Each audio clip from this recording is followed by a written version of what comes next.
2006 Nissan Altima 2.5, and it was doing the crank but no start.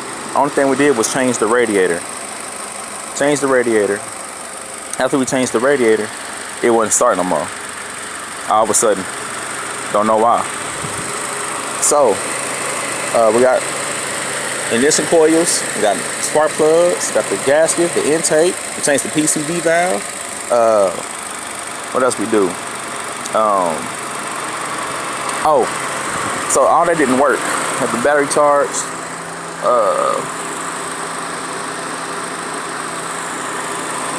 Tried to start the fluid thing and it didn't work. So we used the crankshaft position sensor that's in the back of the engine,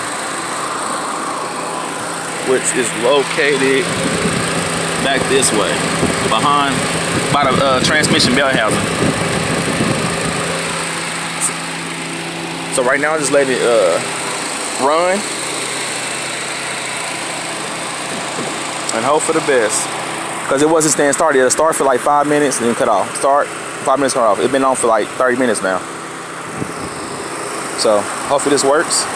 Hopefully this helps somebody out. I will try to attach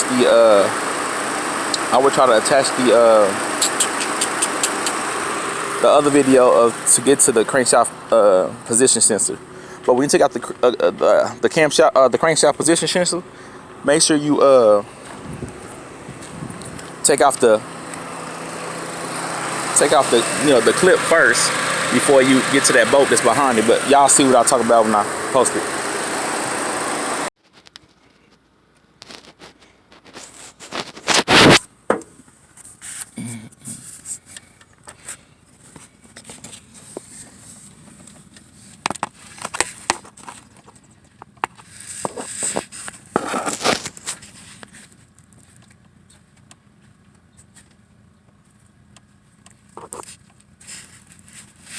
Camshaft position sensor in the back of the damn transmission.